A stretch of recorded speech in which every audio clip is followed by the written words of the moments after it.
Hello, everybody, and welcome back to the Podcast Boys. I am one of your hosts, Connor Nielsen, and joining me, as always, and it is his channel, the Comics Kid 2099. How you doing, Comics Kid? I'm doing very well, Connor, and yourself? I'm of mixed emotions right now because we got some good news and we got some bad news. Yep, yeah. Both are Twin Peaks related news announcements, I guess you could say. Yeah, I guess I'll go with the good news first, even though that's like taboo, but whatever. The good news, because the good news did come first. Twin Peaks is coming back on May 21st. Sunday, May 21st is when we are going to get our first episode of the Twin Peaks revival. It is going to be on Showtime, and it is going to be a full 2 hours long. I don't know if we're getting any advertisements. I don't think we are, but they say that the entire series is going to be 18 hours total, and then this first episode is 2 of those 18 hours. So I don't know if we're getting 17 episodes or 16 episodes where, like, the first episode is 2 hours and the last episode is 2 hours, or maybe they're all 2 hours long and it's going to be 9 episodes long. But it's coming May 21st, 2 days actually after Alien Covenant. So May 19th is when we're getting a new Alien movie, and 2 days later, that's a Ridley Scott film, and then 2 days later we're getting a David Lynch film, basically, because it's only 2 hours long. It's a full 2 hours long. So this is pretty exciting news. It's a lot sooner than I had anticipated. It makes me wonder why we haven't gotten an actual, honest to God, full trailer yet. But, like, that's only, like, four months away, and I'm psyched. Yeah, they've been really scarce on the trailers. So far, we have seen a video of Angelo Badalamenti's hands playing the piano. We have seen a video of David Lynch eating. And then we saw a video of Kyle MacLachlan. Like, it's very, very, like, minimal. And I think they're really trying to get people excited without actually showing them anything. I don't know if we're going to get any more trailers before May. We may get another couple of trailers kind of like what we have, but I'm almost willing to bet that we're not going to have like an actual trailer that shows plot stuff. Yeah, I think you may be on the right note, because all of these advertisements, like, they don't even say Twin Peaks, they just say The Return. And I think this is maybe a little weird because, I mean, I know Twin Peaks has its cult following, but if they want this to be like a successful series, I don't know why they aren't, like, kind of pushing it more. Yeah, because, I mean, there's a full generation of people who weren't even alive when Twin Peaks ended. Like, you know, that show ended in 91, didn't it? Or 91 or 92. And so, yeah, 91. Like, there's people now who are in college who were not born when Twin Peaks ended. And so if they really wanted to get people excited, they would say, the return of the series that launched other weird arc-based shows. Like, you know, they would do something like that. They would say, without Twin Peaks, we wouldn't have Lost. You know, they do something like that. And they would get people to be like, oh, that sounds interesting. What's this about? And then they would go on Netflix and they'd say, hey, it's already on Netflix. And then they would watch it, and then they would either get excited for it, or they'd be like, oh, I don't want to watch more of Ben Horn having a Civil War fever dream. But, you know, they would be doing something like what you said. They'd be trying to push it a little bit more than what they are. Yeah, so I wouldn't be surprised if we didn't get an honest-to-God, like, full trailer with, like, plot and character stuff.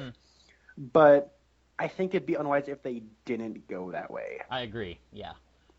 So that's that bit of news, unless you have anything more to add to it. No, I don't.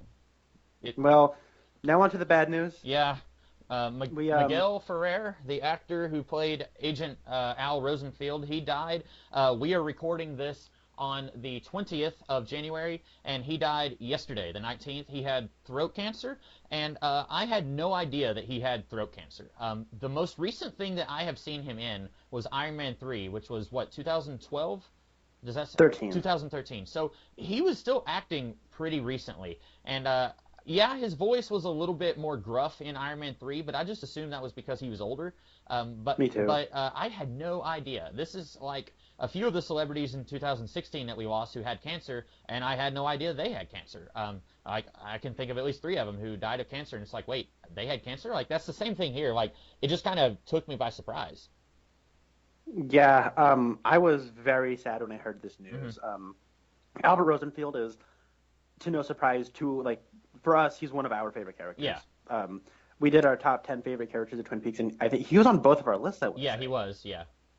Because he was so great. And I think a lot of that has to do with Miguel Ferrer's performance. He just knew exactly how to play a character who, in the wrong hands, could have been a very annoying character. Oh, yeah. He was great, and he was hilarious. Like, I think we almost like counted like every single line of dialogue that's supposed to be funny in like a very mean way.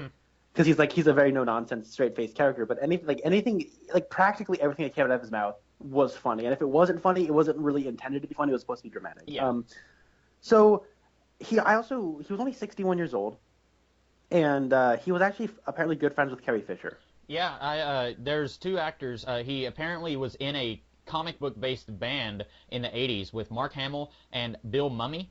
Bill Mummy was he was in Babylon 5 and I believe the Lost in Space series from the 60s. So like he had some connections with like, you know, pretty hard sci-fi actors.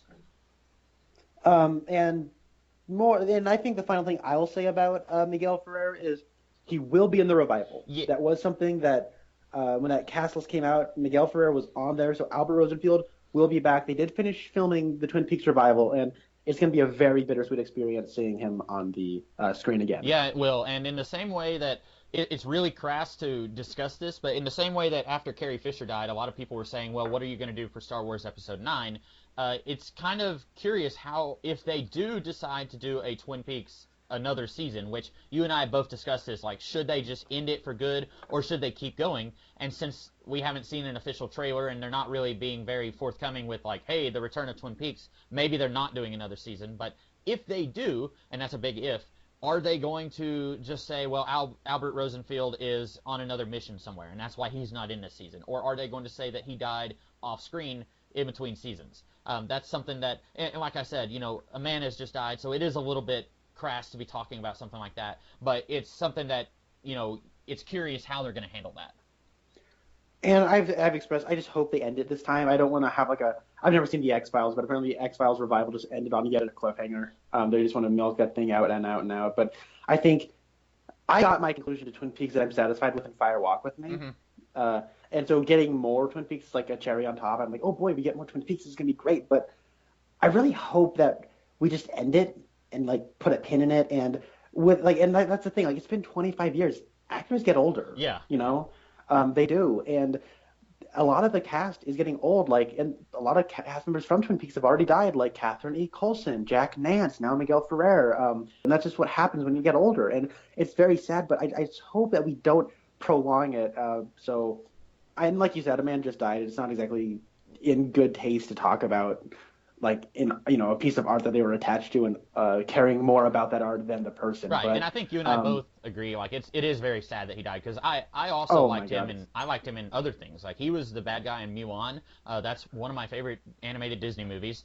He was in The Stand, the miniseries that was an adaptation of Stephen King's novel, and he didn't have a huge role in that because that was an ensemble cast, but I liked him in that. Like, that was what I knew him from before Twin Peaks. And while Twin Peaks is probably my favorite thing that he's been in, he's had a lot of minor roles where he's done really good work, and I really enjoyed his career.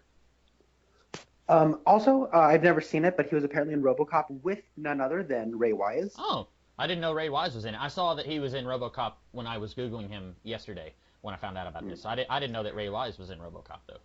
And I think that probably the thing Miguel Ferrer is going to be probably most remembered to people now was apparently he was like the star of NCIS, which I never watched. Neither did I. He was like a star on NCIS, so.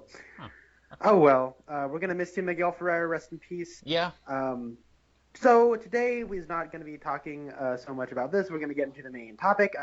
As we talked about last week, we don't really have any Twin Peaks episodes or movies to talk about since we reviewed all the movies we reviewed all the episodes and the movie.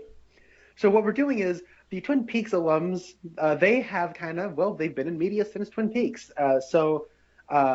Last time we talked about Michael Horst, who played Hawk, was in an episode of The X-Files, so we reviewed that episode of The X-Files, and I picked the 1992, I want to say, 92? 1992. 1992 comedy film Wayne's World, starring Mike Myers and Dana Carvey. It is a feature-length. It had what's her face, Laura Flynn Boyle, who played Donna Hayward. So, Comics Kid, what do you think? Tell us a little bit about Wayne's World. All right, so Wayne's World is a spin-off of Saturday Night Live, which I never saw any of the Wayne's World skits on Saturday Night Live, but it was a recurring skit on that show, also starring Mike Myers and Dana Carvey. And this movie, these two characters, they play Wayne and Garth, respectively, and they have a cable access TV show in Aurora, Colorado, and they are seen by Rob Lowe, who works in television, and he wants to use them to boost his own career. So he pitches Wayne's World to the network executive, who also owns a series of arcades around Aurora. And then basically Rob Lowe tells this guy, okay, if you can advertise for your arcades on Wayne's World, the TV show, will you give these guys a show? And of course, Rob Lowe is just greedy. All he wants is to make lots of money. And so they give Wayne and Garth their own show, and then basically the rest of the movie is them having various adventures loosely connected to that story. Wayne meets this girl played by Tia Carrere, and they get together, and it's kind of your typical boy meets girl, boy is in danger of losing girl, and then he has to fight to get her back kind of story, with the whole story about them getting the TV show from Rob Lowe. That kind of falls in the background. And so I think that's the best way to describe it. I had never seen this movie before Connor had picked it. So, Connor, this is your favorite comedy of all time. Do you want to talk a little bit about it? Yes, I love Wayne's World. This came to me when I was very impressionable. Uh-huh. This is a movie that it's easy to kind of lump this into the rest of the other, like, Saturday Night Live blast of feature films they did with, like, Night at the Roxbury, but also, like, David Spade and Chris Farley did, like, Tommy Boy and Black Sheep. And, I mean, I like Tommy Boy. I know a lot of people don't. But it's kind of easy to lump this into, like, that, there's this kind of stupid, random comedy. And, yes, I'm not saying this is high art comedy, but I honestly think that this movie is one of the funniest films I've ever seen, and it definitely holds up. And I think one of the biggest reasons it holds up is because it's doing a lot of references to pop culture at the time, but those references haven't been dated. Like, referencing Terminator 2 is still relevant. That scene, I did not know what was coming. I had no idea. So I saw... And you know what? More to that point, this movie is so unpredictable with its comedy. They'll just open up a door and people will be fighting each other. Just because. That's funny. And this movie was directed by Penelope Spheris, who is probably most famous for her series of documentaries called The Fall of Western Civilization, which is a film about the evolution of the rock and roll musical genre. And they were interviewing her about. I watched one of the special features on this DVD, where she talks about her next project was either going to be Wayne's World or a documentary about prison inmates, and she didn't really want to go to prisons to interview people, and she was kind of more in the mood to do something a little bit more upbeat, so she decided to go to Wayne's World. And I think this film is actually very well directed. It is making fun of all kinds of films, from Oscar films to blockbuster films. No one is safe from this movie's lampooning, and at the end of the day, I genuinely care about these characters, and they're endearing and they're lovable, and at the end of the day, it's just so funny. Also, I was really into rock and roll music at the time this movie came out, so I kind of liked all the little musical in jokes. And I also grew up in a little suburb just outside of Portland, Oregon, called Milwaukee. So I've been calling it Milwaukee for years now. I love this movie. I could talk about it forever. But Comics Kid, what did you think of Wayne's World? So this movie is hilarious, like Connor said, and I think for me, I love the two main characters. I love Garth more than I like Wayne, but they're both really funny. But for me, the takeaway from this movie is the minor characters. Like, all of these minor characters who just barely get a few lines, they are the funniest part of this movie. I cannot believe that I'm about to say this, but Lara Flynn Boyle was hilarious. I cannot believe that she is so funny. She has a knack for comedy in this movie, and it makes me wish that in Twin Peaks that they actually played her for comedy, because there were a few scenes, I can think of like two, where she and James were actually kind of funny, although we were never really sure if the show intended for them to be funny or if it was just a situation where we were laughing at them. But I wish, now that I've seen this movie, that they had used her comedic abilities a little bit more in Twin Peaks. Like, she is just so funny here, and, like, you never know what the history is between her and Wayne. She plays Wayne's crazy ex-girlfriend, Stacy, and you never know what the story is. We just know that Wayne broke up with her. We don't know how they got together in the first place. We don't really know why they broke up, other than she's insane. But she's so funny here. The story, so in this movie, she gets him a gun rack, and then he says, I don't have a gun rack, much less multiple guns. And then she says, well, if you're not careful, you're going to lose me. So, like, that scene is really funny. But then I was reading trivia about this movie, And apparently Mike Myers was kind of a jerk, at least during this movie, because he apparently based that on a real thing that happened to him. He was dating a girl, and I don't remember what her name is, but she apparently got him a gun rack because she thought it would be funny.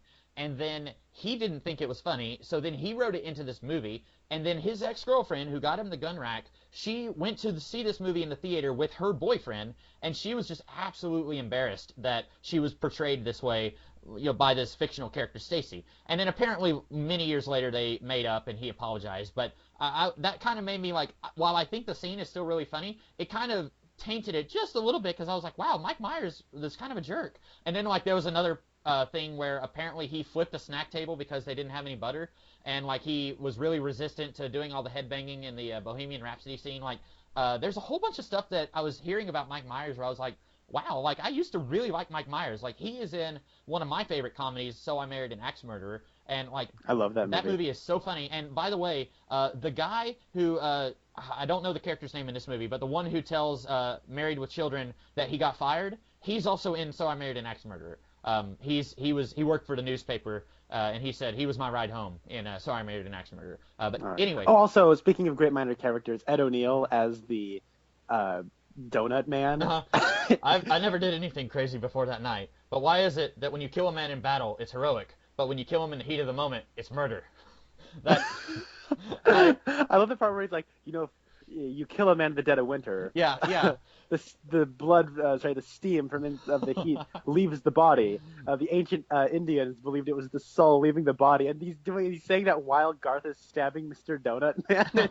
And when he was talking to the guy with the mustache, and he said, "I know what you want to do. You want to rip his heart out and show him how black it is as he dies." And he said, "No, I just want to talk to the Union." And he's like, "Oh, we each have our own thing." Like he was so funny, and whenever Wayne said, "What are you doing? Only me and Garth can talk to the camera," I was thinking like, "No, Wayne, he's so funny. Let him talk to the camera."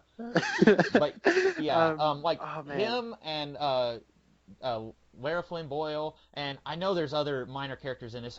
The mayor's assistant from Ghostbusters 2, the one who tried to put the Ghostbusters in the insane asylum, he's in this movie. He is Rob Lowe's assistant. He's pretty funny here. He gets more to do here than he did in Ghostbusters 2. And then Brian Murray, who is Bill Murray's brother, he plays the guy who owns the arcade chain, which I actually recognized him from a movie with Cuba Gooding Jr. called Snow Dogs.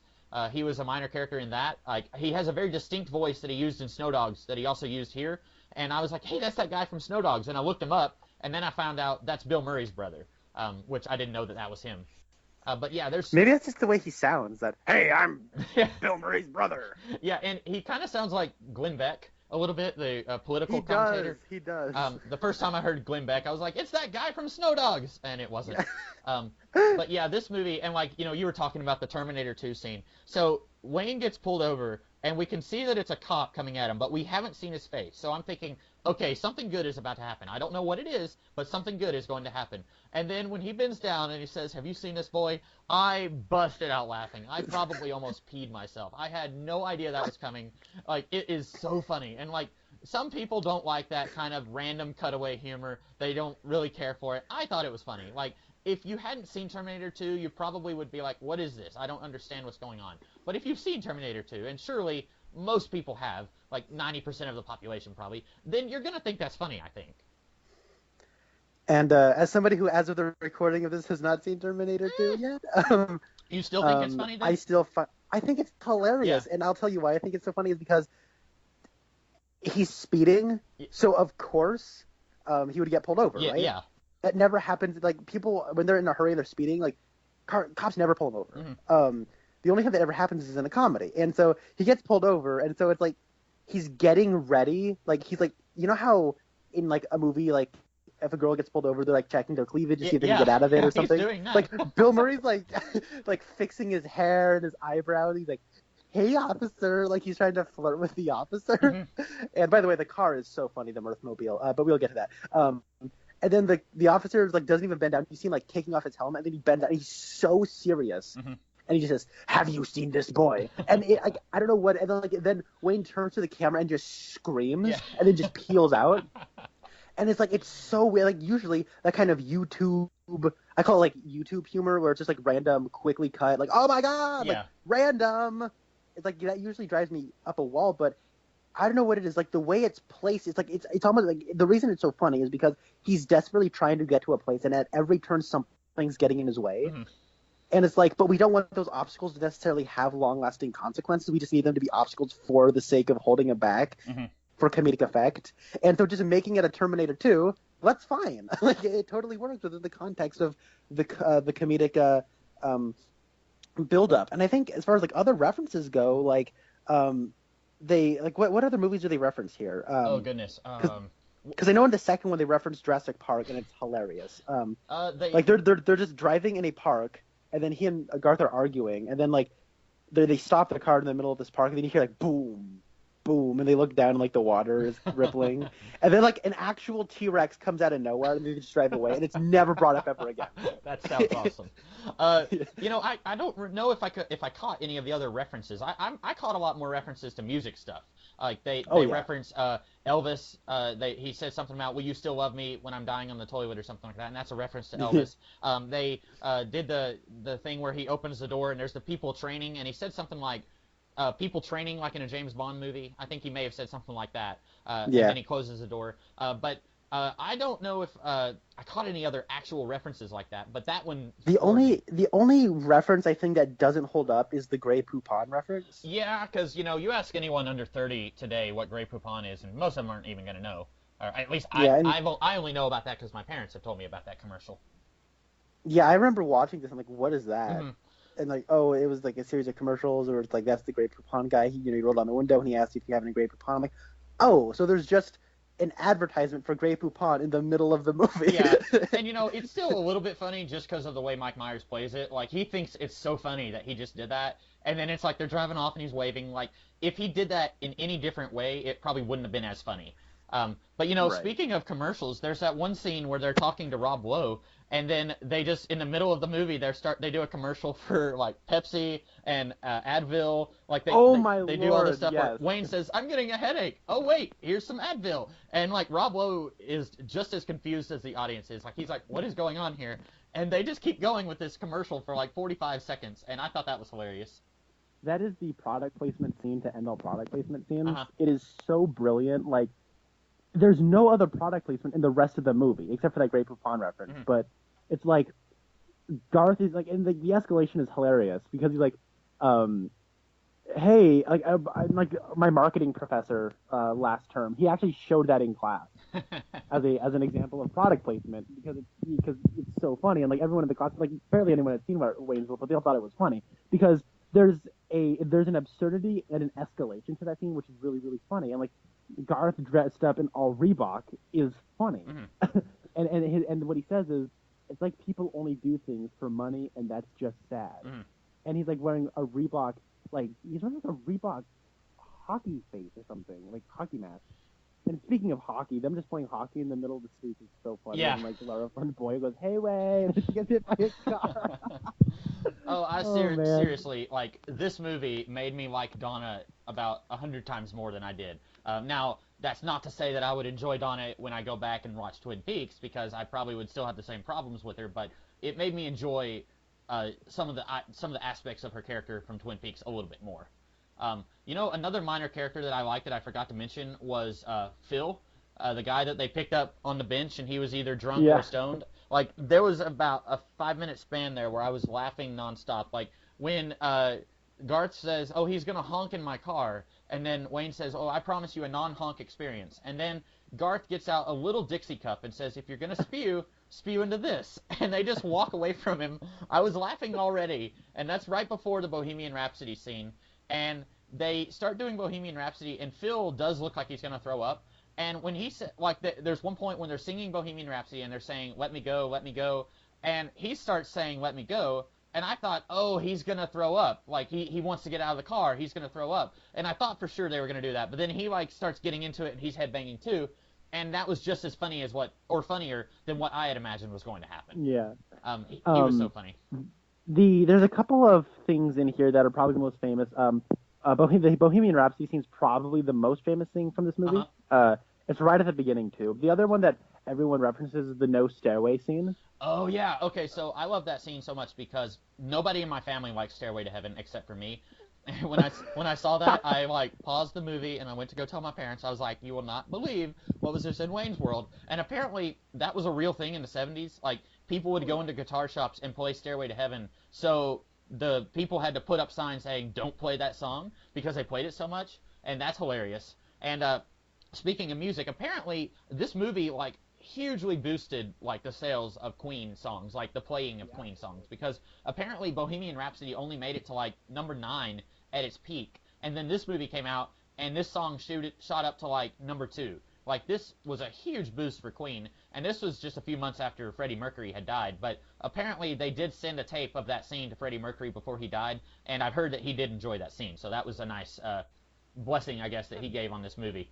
But that scene is awesome, and this is a movie that, you know, you and I both like the movie Sing Street, and it's like a movie for anyone who's a fan of pop culture and songs from the 80s. This is that for the 90s. Like, the grunge period was huge at this point, and I was like 3 years old when this movie came out, so I missed the grunge period, but this was like really capturing the 90s. Like you said, this doesn't really feel dated, and I agree. Like, maybe it does, but for me, it brought me back to the 90s in a positive way. Like, there's a scene at the beginning of the movie where Rob Lowe and some girl are in bed, and they're flipping through channels on TV, and there's all these commercials playing. There's a commercial for, like, a smoke alarm, and all these commercials, the static on the TV, I remember all that. Like, I very vaguely remember it, because, like I said, I was, like, just barely a toddler when this came out, but I remember when commercials were that cheesy, and they looked that old and dated, and when you change the channel, like, there was a little bit of static before it would change the channel, and I remember all that, and, like, you see so much 90s nostalgia that people are trying to capture on today,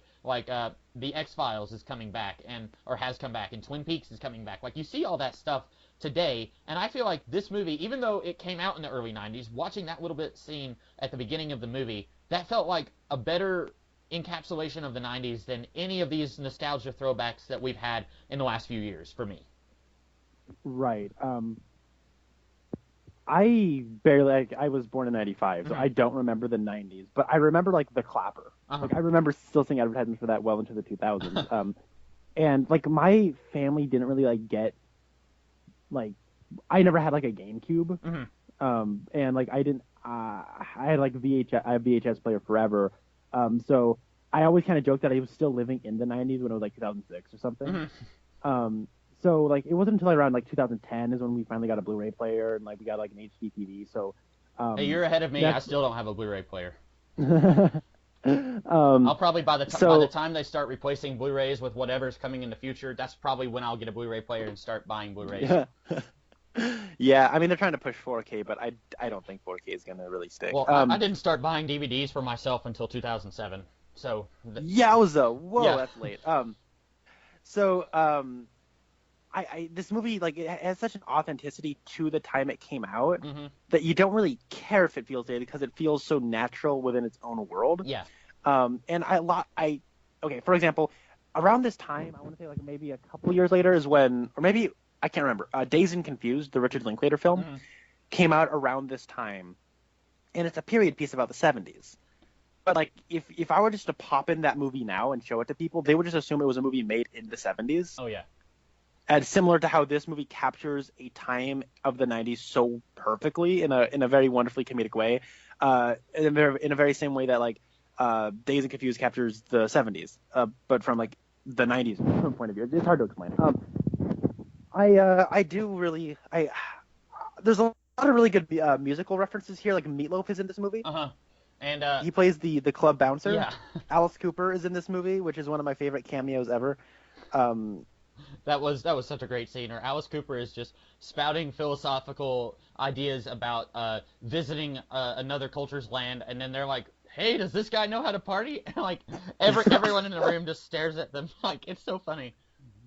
One of my favorite things is where his guitarist goes, "Was it Milwaukee an Indian name?" And he goes, "In fact, it was, Pete." Yeah.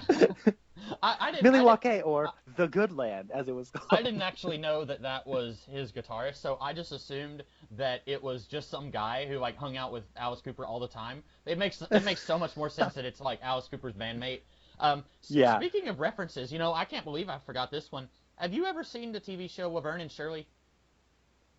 No, I Okay, haven't. so it's a spin-off of Happy Days, and when Wayne and Garth are on their way to the Alice Cooper concert, and they stop by and they're riding the forklift, and they put the glove on the beer bottle that's on the conveyor belt. Yeah. That's a recreation of the Laverne and Shirley theme song, which Oh, really? yeah, I've seen like 2 episodes of Laverne and Shirley. You don't have to watch Laverne and Shirley, I'll just say that. But like, I thought that was kind of funny because if you're in your mid to late 20s in the early 90s, then you would have watched Laverne and Shirley when you were a kid. And so if you're on your way to where that took place, then of course you're going to want to recreate the theme song. Like, I just think that's funny. Even if it's one of those things where, kind of like you said, the random humor, like, today, that might not fly. If you just showed that to somebody today who's never seen or heard of Laverne and Shirley, they're going to think this is 2 minutes that you could have cut out of this movie and it wouldn't have changed the movie at all. And they'd be right, except that it has a special place in the heart of people who do know Laverne and Shirley. And I thought it was funny anyway, even though I'm not like a huge Laverne and Shirley fan. And honestly, I've actually never even seen Laverne and Shirley. This is the first time I even heard that that's a recreation of that. I just always found that was just like a little funny like vignette. Uh-huh. Like, oh, this is the part where they go to Chicago, so they're just joking around and having some fun around Chicago before the thing starts. Yeah. And it's like, and then it totally works as that. Mm-hmm. One of my favorite lines in this, I don't know why I find it so funny. They ask Meatloaf, who's playing, they say, the Jolly Green Giants are up next, or they're just wrapping up, and then we have the Expletive Beatles. Yeah. And then they say, the Expletive Beatles, are they any good? And then Meatloaf says, they suck. And then he says, so it's not just a clever name. Right, yeah. I don't know what it is. I find that exchange, it's so funny. There's also just like, there's so much like energy in this movie. It's almost like, we talk about like how we hate it when a comedy just like assaults you with just nonstop jokes. Mm-hmm. And it just feels like, oh, it's random humor. It's like the kid that like can't stop. You know what I mean? Yeah. Like just trying so hard to be funny and it's not working out. It's not like that. And I'll compare this to like when a comedy is working and it's also just throwing something at you. It feels like there's effort and so much like expert timing in there. Yeah. I feel the same way about this movie that I feel like about the Lego Movie or the 21 and 22 Jump Street. Okay. Where like those movies are just like those are both all three of those movies actually by Phil Lord and Chris Miller, where it's just like joke after joke after joke after joke after joke, and there's sight gags and there's jokes, and it's like it's not just like a stupid Adam Sandler comedy where they're just thinking they're so funny, so they're just constantly being like trying to be funny, and it's just exhausting and annoying. There's clear effort, and they're trying to balance everything, and there's timing, and there's an expert craft being at play, and that's what I see in this movie too. The jokes don't necessarily need to make diegetic sense. Just on an emotional level, they're so funny, and because it's working so well, you buy into it than, say, if it wasn't working. Right. Yeah, I think that you can tell when a movie is just trying to phone it in, and let's just throw some jokes at the wall and see what works. We're just going to put this in there, and hopefully people will think it's funny, and then if they don't, well, this movie's just going to be in theaters for a few months, so who cares? This movie, even though it does have a lot of just random jokes that don't do a whole lot for the plot, what plot there is, it's still a funny movie. Like, it feels like they really were trying their best with everything. Like, whenever they're doing the headbanging scene with Bohemian Rhapsody, apparently both Dana Carvey and Mike Myers, apparently they both like hurt their necks doing that. Like later in the movie, there's scenes where they're trying not to turn their necks. So like they're committed to that. Even if Mike Myers didn't want to do the headbanging, like they're committed to making it as funny and awesome as it can possibly be. And that's really good, I think. Like that's the mark of maybe not necessarily a good movie, because there have been awful movies that people were really committed to, but I don't think that you can have a good movie without people who are committed to it. Right, I agree with that. Like, do we need Garth whistling the Star Trek theme song while they're just sitting on the hood of a car watching planes take off? No, but it's funny because like, oh, why is there a Star Trek? And it's like, oh, he's just whistling it. Oh, that was pretty like that's funny. It's like it's hard to explain, and Garth is just so weird that yeah, you buy that, and that's right before. But like that scene has importance because it's Wayne talking about how he has a crush on a girl. Mm-hmm. And it's like, okay, how do we punch this up? How do we make the introduction to this scene funny? And like them like just trying to put the word babe into as many words as they possibly can is really funny. And when he says if she were a president, she'd be Abraham Lincoln. Like I remember when I saw that for the first time, I thought that was so funny, and I said that at school, at middle school, like all the time. Mm-hmm. Like there'd be a pretty girl, I'm like, yeah, if she were a president, she'd be Abraham Lincoln. And I would say it all the time. And that Star Trek thing kind of comes back later whenever Rob Lowe's character is talking about how people confuse champagne with white wine. And then Mike Myers or Dana Carvey, I can't remember, one of them said, it's kind of like how Star Trek, the original series, is always going to be more well-known than Star Trek, The Next Generation. And Rob Lowe just gives him this look like, will you two shut up? Like, but it's so funny. I also... That scene is also so funny where Garth is rating his place. Yeah, and it's like, take advantage of these two guys and steal their show from them. Oh, I wouldn't want to be those guys. Like, when he said that, it's like, oh, Garth, you lovable idiot. Or the part where he finds the condom. Yeah, like, oh, man. Ribbed for her pleasure. Ew. I love, one of my favorite Garth lines is, it's also when they're on the car waiting for the airplane. Apparently it was one of the last scenes that they had filmed. They were exhausted from filming, so they're just laying on a car, and they didn't even write a full-blown script for that scene because they were just wanting to get it done and finish up filming. And Dana Carvey ad-libbed the line, "Were you ever attracted to Bugs Bunny when he dressed up as a woman?" And then Mike Myers legitimately is laughing at that, and they just threw it in. Like, you can tell, like, that's not a scripted laugh. Like, he's laughing, and he says no, and then he starts to laugh again. Like, that's so much funnier when you find out that that line was ad-libbed. Like, it is hilarious. That line is so weird. Yeah. I love it. Oh, man. I was thinking, one thing, because I had never seen this movie before, so near the end of the movie when they've got Tia Carrere playing in their basement and they've hacked the satellite signal so that it puts her playing in the limo of some guy who owns a record company, and then he comes and he says, I just wanted to say, even though you're very beautiful, I'm not going to give you a record deal. And then she dumps Wayne and she goes off with Rob Lowe, and then Donna from Twin Peaks comes in and says that she's pregnant, and then the house burns down. For a hot second, I thought, oh, wow, they're actually going to end the movie this way. And I thought that would have been so funny. Like, most comedy movies, even if it's a dark comedy, they're still going to end it kind of on a happy note. And I thought, wouldn't that be really daring if they ended it like this? If the guy doesn't get the girl, and the crazy girl that he was with earlier, she's pregnant with his kid, and then their house burns down. Like, wouldn't that be a really funny and daring way to do it? Because movies never end that way. And then they're like, oh, wait, let's end it a different way. And it kind of reminds me of my favorite movie, one of my favorite comedies of all time, and it's one of my top 2 favorite movies of all time, is Clue. And yes, I was just thinking that. Clue does the same thing where it's like, just when you think that they've revealed who the killer is, let's rewind about 15 minutes and let's have another killer. And let's do it again. And they do it here, too, where the bad guy is actually somebody else in a mask, like in Scooby-Doo. And like they seed that. They seed that so much. Like, let's do the Scooby-Doo ending. It's so funny because, like, at the clear beginning of the movie, they're walking through the donut shop and they're like, "Hey, dude, how's the amusement park business?" "Oh, it's going well." And then, like, they just keep going. And it's like that one guy who has one line ends up coming back. He did it for the amusement park money. And it's like... Oh, and speaking of seeding stuff, like, this movie is the perfect example of Chekhov's gun, which is to say, I talk about Chekhov's gun all the time. It's where you introduce something earlier in the movie, and then it comes back into play later. And a failing of Chekhov's gun would be where you just introduce something there at the very end of the movie without seeding it earlier. Like, that's a failed version of that. This movie is perfect at Chekhov's gun.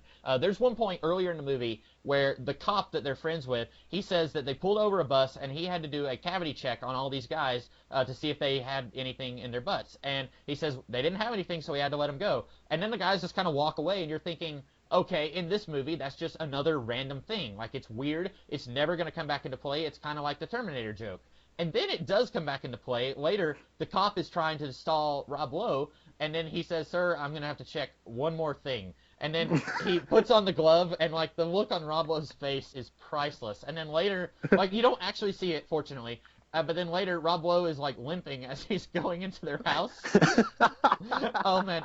And, like, I usually like to keep this channel somewhat family-friendly, but I can't help it. Like, that was so funny. Like, I may have the emotional maturity of a 4-year-old, but that was hilarious. I couldn't help it. One, like, more to that point, like, there's the part where he's Garth and like their friends are trying to sabotage the studio that Rob Lowe works at, and then like his friend, like, so Rob Lowe's henchman who's also the henchman from Ghostbusters 2. Yeah. Like, hey, what are you guys doing? We're here to sabotage this place. Why? You can't do that. Benjamin's my friend. He goes, Benjamin is nobody's friend. If he were an ice cream flavor, he'd be pralines and penis. Yeah. It's so. And, I mean, he says something a little bit more derogatory than penis, but it's so funny. Like, and that scene, not only is that funny, but he has a flashlight in his hand. The goon has a flashlight in his hand, and everyone's got their hands up like, oh no, he's got a flashlight, and Garth slowly approaches him and grabs the flashlight and dismantles it, just like he would like if it was a gun. It makes no sense, but it's so funny. Oh, speaking of Garth, okay, so he's my favorite of the two, and there's one scene in the movie where he's building a robot, like there's a robot hand on the table, and Rob Lowe comes up to him and says, you know, we don't really talk very much, and then he pitches the idea of advertising those arcades on their show, and he says, what do you think of making that change to your show? And Garth says, we fear change, and then the robot like reaches out for Rob Lowe, and then Garth starts hitting it with a hammer. And you would think that that's just another nonsensical scene. And if you've just watched the movie, then it is. But apparently, and I read this on Internet Movie Database, Dana Carvey said that his character was building a robot to kill Rob Lowe, and that's why the robot was reaching out for Rob Lowe. Like, that's so much funnier when you know that. And, like, you know, his character just being a mad scientist makes no sense, but it's funny. Apparently, Dana Carvey based his character Garth on his older brother. Brad Carvey, who was like a sound designer of some kind. Like, there was one year in the 90s where both Brad and Dana Carvey both won an Emmy in different categories. Dana Carvey won it for acting, and Brad Carvey won it for, like, a sound design on some movie. And, like, he's worked on some, like, pretty big movies. Like, I had never heard of Brad Carvey before, but I thought that was interesting. Wow. That's cool. Yeah. I guess... Yeah, I really like the way this movie ends. There's so many like great like little moments. Like there's the Foxy Lady scene where he has a crush on the girl who works at like the bagel shop. I don't know where they are. Where that is. That's not the donut shop. It's somewhere else. And like, why don't you just go talk to her? Talk to her. He has like this whole fantasy scene about like putting on Foxy Lady and like lip syncing it to her while he's thrusting his pelvis. Yeah. And it's like, and then at the end of the movie, like when they do the super mega happy ending, he goes, Dream Woman. I love you, Dream Woman. She's like, I love you, Garth. I love you, Dream Woman. And then in the credits, she's credited as Dream Woman. And apparently, in real life, she is Dan Aykroyd's wife. Oh, really? Yeah. And you know, there was one moment in the movie that I thought was so funny, and there's two different ways that I interpreted it, and I'm not sure which way I'm supposed to take it. But when Wayne is down in the dumps because he's kind of been a jerk to his girlfriend, and then he says, I don't know if she wants me to go after her. And Garth says, let me tell you what I know about women. They want you to go after them. They love it. And in the background, while he's saying that, the Dream Woman, she's like flirting with Garth. She's like winking at him and stuff. And there's two ways that I took that. Number one, Garth has no idea that she wants him. Or two, he does know, and he's so much smarter than what you thought in this entire movie. And both ways are funny. Like, I still don't know which way is the correct way to read that scene, but I thought that was so funny. That is hilarious. One of my favorite just real life experiences is me and my brother were driving down like a road, and the song Dreamweaver came on. Yeah. And we looked, and then just passing on the other side of the road was an AMC Pacer. Okay. Which is what the Mirthmobile in this movie is. That's an AMC Pacer. So it was just kind of funny, like it's like very surreal. Like, yeah, it is. Like, whoa, we just had a Wayne's World moment. Speaking of the Mirthmobile, I don't know if I'm going to have another chance to mention this. So I do not like licorice. It's repellent to me. I think it's gross. But there's this thing that they have in that car. It's like a glass dome on the top of their car, and it has licorice, and they just pull out a rope of it, and then like a little blade will cut off how much you want, like a tape dispenser. I was like, I hate licorice, and that looks awesome. Like, I want that in my car, or like fruit by the foot, or something like that. Like, that just looks really cool, and like I'm just thinking somebody actually had to design that for this movie, and whoever did probably put that in their own car also, because that's a really good idea. There's also like a weird like. I think the reason why this like connects so well, like as absurd as it is because there's absurdism in the real life. The way people just operate are weird. Like, and the reason like all those side characters like when you talk about, oh, you want to like rip in, pull out his heart, show him how black it is. No, I was just gonna file it with the Union. Like, it's funny because like that's the way like it's building a world at the same time. It doesn't really add much to like the plot or the character of Wayne and Garth, but it makes the world feel like a real, like a believable place. It's cinematically realistic. You know, because I'm going to make a connection that nobody in the planet has ever made. Okay, so J.R.R. Tolkien wrote the Lord of the Rings books, and in the first Lord of the Rings book, which I have not read, but I have it on good authority that this happens, in the first roughly third of the book, there's a lot of unconnected Hobbit-esque adventures that are very similar in tone to what Tolkien did in The Hobbit. There's one particular adventure where they meet a creature called Tom Bombadil, and he renames their horses, and then he talks a little bit about his adventures and his wife and stuff like that. Has absolutely no bearing on their story of destroying the ring and Sauron and all that stuff. And Peter Jackson, when he made the movies, he cut that scene out. And a lot of people were really upset. And personally, it didn't bother me because those movies are already crazy long, and you don't need to lengthen them even more. But I can see why Tolkien would add that scene for the same reason that you just said, because it doesn't have anything to do with the plot, but it makes the world feel more real when you've got this weird magic guy who renames the horses, and now the horses will only answer to those names. Like, it's similar to Wayne's World in that, you know, that scene with Al or Ted Bundy, I always get the serial killer and Married with Children guy confused. The Bundy guy from Married with Children, he's talking about, you know, he murdered someone in winter, and like, it's so funny. It has nothing to do with Wayne and Garth and their story, but it makes this world feel more real. And not real world, but it makes this world feel more believable. It does, and it feels like a living place. And honestly, like, it's not so far out of the realm of plausibility. It's absurd, but I can believe, like, a friend of mine would jokingly say that, but it's sort of taking that as a joke, but making these characters real. And that's a really interesting approach, and I don't think we see enough of that. Because, like, it's not so ridiculous. It's crazy and wacky and zany, but it's not like, I feel like whenever people try to, like, do this in modern day comedies, they try to go to, like, crank everyone up to 11 and make everyone these crazy, absurd caricatures. And that doesn't work, ever. And it doesn't work. And here it's like, you want to see more of the donut guy, but if you see more of him, does that diminish his effect? Yeah, right? I think it does. Because, you know, back when The Office was getting ready to end, a lot of people were like, oh, maybe Dwight Schrute will get his own spinoff. And I'm thinking, okay, if you do that, you have to make Dwight the normal one. And you have to give him weird, wacky relatives who are as crazy as Dwight was in The Office. Like, you can take Dwight in small doses, but if he becomes the main character, you have to normalize him. And, you know, you have shows like The League or Parks and Recreation that have the weird, wacky character, and you want to see more of them, but if you do, then you have to make them a little bit more normal. And I think that's why it works so well when you just get them in small doses. Yeah. And then you have shows like It's Always Sunny in Philadelphia, where I don't know how they are able to balance all the crazy people. Yeah, I've never actually seen that show. I've heard. Okay, like, Charlie Day plays an illiterate janitor. Okay.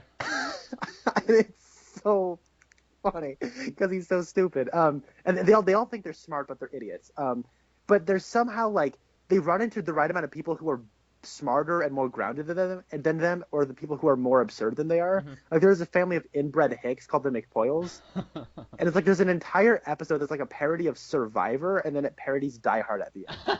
Like, and it's ridiculous. It's like, all right, we're holding you guys hostage in this bar, and we're gonna shoot one of you if you guys don't do it. Now, all right, we're gonna have an immunity challenge, and they're like, all right, so we have to get into alliances, and like they're making fun of the show Survivor, and it's like, it's the most crazy thing, but that's an example of it going so extreme, but then they'll balance it out with something that's more grounded. So, and I think you can find something in, like, Wayne and Garth. Like, Wayne is the grounded one and Garth is the silly one, but it's like, but Garth is in it just the right amount, and he'll say just the right amount of things. It's not like this is the Garth show, right? And he's very much in the sidekick role. And I've never seen I don't think I've seen any of the sketches on SNL, but I know there's, like, I saw a clip of one where it's like Wayne counting down the top 10 most attractive women on the planet from his point of view. Like, number 7 is Garth's mom. And he's like, "What? But Wayne, that's my mom. I don't agree with your list." He's like, "Hey, I'm sorry, Garth. Hey, I don't have any control over who I find attractive." By the way, your Garth voice is spot on. Like, every time you do that, like, it's like, hey, that just sounds just like him. I think here's why, you know, we were talking so much about this movie just has an onslaught of weird random jokes that almost feel unnecessary, and some people could argue you could take them out. I think here's why they work so well. Because when you take all of that away, these characters feel real. There's one scene in this movie where it's their first night on actual TV, and then Wayne, he writes some inappropriate jokes on the back of his cards, and then Rob Lowe fires him. And then it's like, well, we still own the show, so we're going to keep going. And then you cut to Garth alone. And as soon as it does that, I'm thinking, oh, I can see exactly where this is going. And it goes exactly where you think it's going. Because the movie has made Garth feel so real that by the time you throw him on the screen by himself, and he's just standing there completely stunned in silence, like, what do I do? Because he is the sidekick character, like you said. And he doesn't really talk unless he needs to talk. And so when the camera's on him and he's by himself, he's just like, what do I do? And, like, it's so funny, and it feels earned and realistic because that's the character that Garth is. If this had been a different kind of character and then they tried to do that scene, it wouldn't have worked. And so I think this movie works so well because these characters do feel real. And like you said, it's not so far out of the realm of possibility that it feels weird or too far out there. Yeah, all the stuff at the station is so funny. Mm-hmm. Like the part where, all right, Mike, you'll be on hands. And then Mike Myers, then Wayne goes, I'm sorry, Ben, but I think it was I who requested the hand job. And then, like, when they said, you didn't say 2 or 1. Oh, well, no one ever says 2 or 1. And it's like, I've seen that in, like, movies and stuff whenever they're in a newsroom and they're like, 5, 4, 3. And it's like, why don't they say 2 or 1? Like, I thought that was really funny that they mentioned that. And then, like, the guys who are with Wayne and Garth, I can't remember their names, and every time they do the hand signals, it looks like they're throwing a bowling ball whenever they're they're signaling to Wayne and Garth, and like they were like, Wayne, Garth, stop counting down, we can see you moving your mouth, and then they're bobbing their heads. Like, why are you doing that? I'm sorry, this whole podcast has just been me laughing about this movie because it's so funny. It's so funny though. There's like, I also love the little bit where they're in front of the green screen. Mm-hmm. We can go to New York. Hey, I got a gun. Let's go to a Broadway show. Yeah. Hey, let's get a taxi. Or we can go to Los Angeles. Hey, we're on the Sunset Strip. Or we can be transported to the magical land of Delaware. Yeah.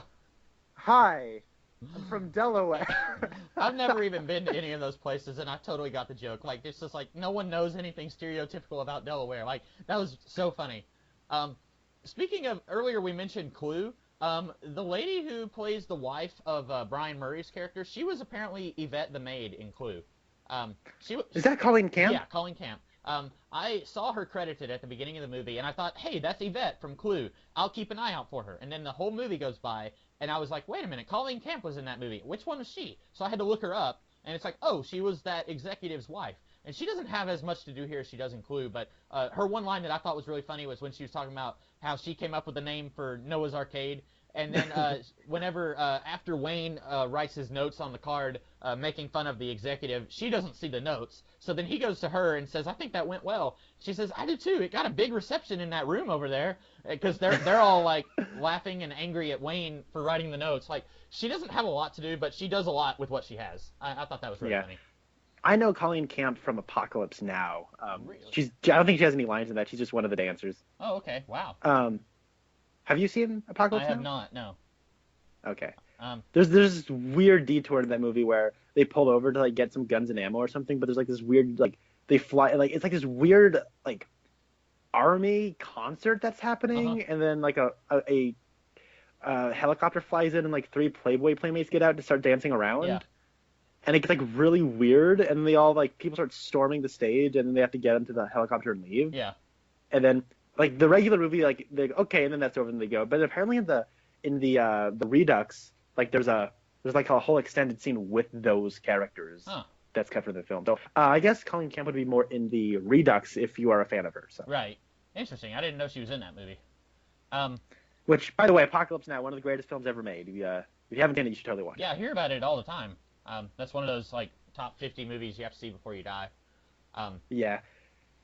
What do you have anything else about this movie? Because I feel like we've talked about it pretty thoroughly. It's hard to talk about this movie analytically. It's hard to just not sit down and say, hey, this part was funny. Hey, that part, it was really funny. Like, it's hard not to do that with a comedy, but, like, I do feel like there's some substance to this movie. Like you said, it's not a high art movie. It's very much a movie that you're going to watch with your buddies and just laugh and like, man, that was really stupid, but man, let's watch it again next week. Like, it's that kind of movie, but at the same time, it has endured for a reason, I think. I think the reason is it has a very high rewatchability factor to it.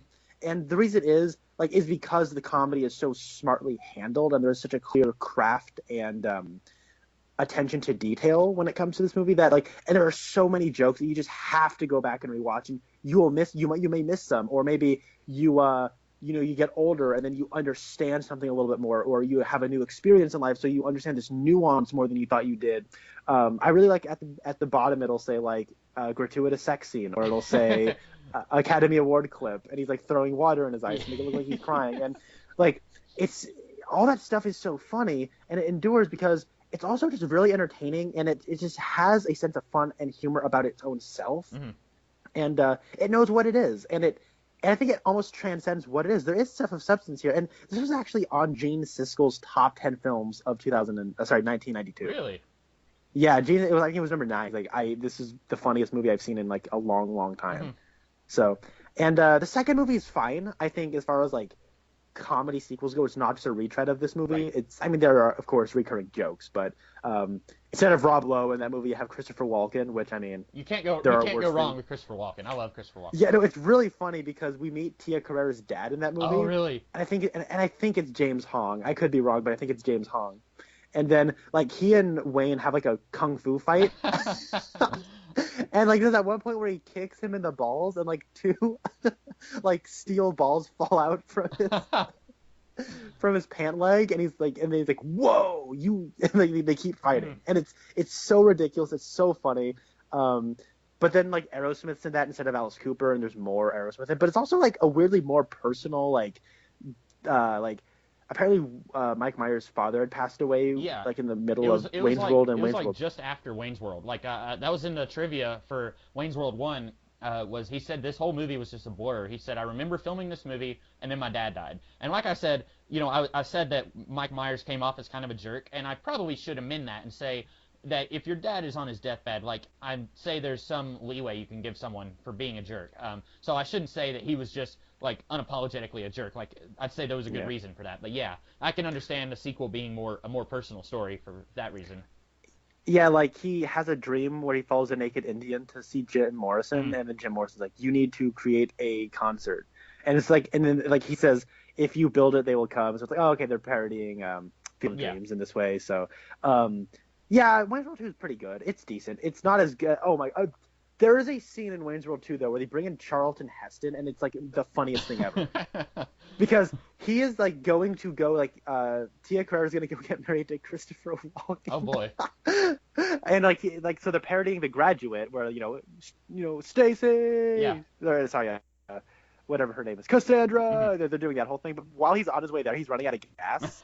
So it's he pulls on over to get some gas, and then it's yeah, while he's gassing, he's yeah, here's the money. I'm actually the woman I love. She ran off with another man. I'm trying to get her back. And the guy goes, I want to know a woman. And he's okay, I'm sorry. He turns to the camera. I know it's a small part, but can we get a better actor? And the director comes on in and takes the actor out, and they replace it with Charlton Heston. Oh no, that poor guy. And then Charlton Heston just says the exact same lines. And then Wayne is whoa, and he's sitting with his hands underneath his chin he's a kid listening to a story, and he goes, wow, now I really feel the inspiration to go all the way. So then he gets back in his car to go. But it's a really Wayne's World 2 has some really good parts in it. It's worth watching. It's a really interesting companion piece to this film, and they're actually making an effort to make a sequel as opposed to just doing the first one again. It's not Ghostbusters 2. Right. Yeah, that movie. And for years, we've been people have been wanting to see a Wayne's World 3. I think it's too late at this point. I really wouldn't be interested in seeing a Wayne's World 3, but I really like Wayne's World. It's my favorite comedy. Right now, it's my favorite comedy. It really alternates between this and What About Bob, starring Bill Murray and Richard Dreyfuss. That's a good one. It's so funny. But yeah, I love Wayne's World. It's so good, and Lara Flynn Boyle is really funny. I think having not seen Wayne's World 2, I think the only way they could do Wayne's World 3, and I don't know if this would work, I think this is the only way I could see it working, is if Wayne and Garth are in totally different places. Wayne is now married to Tia Carrere, and they have a kid who's a 15-year-old, and he's a grunge punk or whatever, but he doesn't connect with his father Wayne or something like that. where you have He's a hipster. Yeah, like you have a story that is about them being post middle age, but still trying to hold on to their youth. Like, that would be the way to do it. I don't know if it would work. They had that vacation. Ooh, I got an interesting pitch. Oh yeah. I got an interesting pitch. Wayne and Garth are in different places, but then his son, who's like a hipster, is like, he finds old VHS tapes of Wayne's World. It's like, Dad, you gotta put this on YouTube. And so like trying to bring it to the digital age. He's grown out of the long hair and everything, so he kind of has to like put it back on, and it's like this weird awkward thing. I think you could find a decent little film in that. It'd be interesting. I think that a lot of people, like, no matter what you do, I think people would hate it. It would be like Crocodile Dundee 3, where they did it, and I've only seen that movie once in theaters, and I remember people hated it. So, like, I feel like no matter which direction you would go, people would throw a fit. Like, oh, you can't do that. Like, it's too late. And I think you're probably right. I think it is too late. But yeah, I think that it's a fun movie. I really wasn't sure what to expect from it. Like, it's one of those movies that, if only for the Bohemian Rhapsody scene, like, I've heard people reference it my whole life, and I just never got around to watching it. And I'm glad that I did. I think it's really funny. Oh, by the way, one last thing. Tia Carrere, have you seen the movie Cole the Conqueror with Kevin Sorbo? No, I haven't. It's like a D-list Conan the Barbarian knockoff movie with like sci-fi original like special effects. Like, it's really bad. Yeah. But it's also like highly enjoyable. Tia Carrere plays this. She plays the bad guy in it, and that was the first thing I had seen her in. So when I was watching this, it was really weird for me seeing her not as a demon queen. And so the next time I watch Cole the Conqueror, and I will watch it again in the future, it's going to be really weird for me not seeing her sing Ballroom Blitz or something like that. Like, it's just so funny because I don't think of her as like a very A-list actor. Like, I've only seen her in this and Cole the Conqueror, and I know she's in Wayne's World too, but like, I haven't seen her in a ton of stuff. Me neither. I think she's more interested in being like a musician. I know she did a lot of modeling, so. She was apparently in Lilo and Stitch. I did not know that. I've seen Lilo and Stitch. Oh, did she play Nani? I'm guessing she did. I just Googled her and it just said Lilo and Stitch, and I was like, wait, was she in that? It's weird. Lilo and Stitch has been coming up in like my life a lot lately, but it's weird. Yeah, she was Nani. I'm pretty sure that after we finish recording, we're gonna remember like 10 or 100 different other jokes we forgot about. Yeah. But I do love this movie. It still holds up to me. I think that this is a thoroughly entertaining and enjoyable and consistently funny film that still has its charm, and I might actually just watch it again like tomorrow. Like, I love it that much. All right, Comics Kid, what are we talking about next time? Okay, so Connor, have you ever seen the TV series How I Met Your Mother? I have. Okay. I mean, I love the first 2 seasons. Okay. And then I stopped watching in like mid-season 5 or something. Yeah, I'd say that was a good place to stop. I burned through the first 5 seasons really fast, and I think I started watching midway through season 6, I think, maybe. Season 7 to me was a low point in that show. I stopped watching at the end of season 7, and then I watched the series finale, and it was awful. And there is a recurring cameo role in that series by Kyle MacLachlan, and he is in season 6. He plays a former romantic love interest of the girl that Ted is currently dating in that season, and I am going to have us watch a particular episode in season 6. It's not the beginning of the series, and it is not the beginning of Kyle MacLachlan's story in How I Met Your Mother, because I think he appears at least one more time before the episode that I've chosen, but I think that this is the funniest episode for us to do. I hope that this is the one that has that joke that I'm thinking of, but we are going to watch How I Met Your Mother Season 6, Episode 11, and it is titled The Mermaid Theory, and it is on Netflix, so you and I both have Netflix, so we can just skip ahead to Season 6, Episode 11, and I am very much looking forward to this because I have not sat down and watched an episode of How I Met Your Mother since the series finale. And I did like Season 6 better than a lot of the stuff in Season 7. So this should be enjoyable for us, I think. I'm curious to see what you think, because if you've only gone up through Season 5, I'm curious what you'll think of this. But I think you and I probably have very similar ideas about How I Met Your Mother, because I definitely like the early stuff better than the later stuff also. Yeah, I felt like the first 2 seasons told stories, and then when they got to Season 3, they knew they were in it for the long haul, and they just got really repetitive. I think the jokes definitely got repetitive. Like, in the first couple of seasons, they created jokes, and then every other season after that, it was like, let's just reuse those jokes that we've already done 100 times. Yeah, and oh man, like when you know that, all right, that joke was funny, and they will do it 2 more times Uh-huh. throughout the episode. Like they will repeat they will do every single joke 3 times in an episode. Mhm. And once I caught on to that scent, like I was out of there quickly. I'm like, Mhm. all right. Like I thought Marshall getting attacked by a bear was so funny. Mhm. But it wasn't funny the second time, and it was like Even like painful to watch the third Yeah. time. Like within a 22 episode time span. So So oh well, this'll- I'm excited to see this. I hear Kyle MacLachlan does a good job in this. I think he plays the captain, Yes, right? the captain is his character's name. Actually, he has another name that I can't remember, but they call him the captain. And there's one particular joke that is like really funny. And now that I think of it, I'm pretty sure it is in this episode, and you'll probably know what it is. And maybe you won't. Maybe next week you'll be like, "What joke was that you were talking about?" But yeah, like I'm looking forward to this because I haven't seen this episode in a while. And fun little story. I actually watched How I Met Your Mother before I ever watched Twin Peaks. So this was one of my introductions to Kyle MacLachlan. The Flintstones movie was my introduction to Kyle MacLachlan. So like weird like relationship with Kyle MacLachlan's film history because like I'm going in the opposite order that you would think, but like going backwards from the most well-known thing that he's known for. But I'm looking forward to this and seeing what you have to say. So that's something that we'll talk about sometime soon. Sounds like it. All right. In the meantime, I hope that you guys enjoyed this episode, and we will try to do a few more of these before May. I'm not really sure how many more we'll crank out. We don't want to overdo it and exhaust ourselves, but we'll try to do a few more of these, and maybe after this current Twin Peaks revival is done, we might do a few more, because if they do end Twin Peaks, then we'll want to keep talking about stuff probably. And there's no end of different things that Twin Peaks actors are in, so that's a good thing for us. So in the meantime, I am the Comics Kid 2099. And I am Connor Nielsen. And we will see you guys in the future.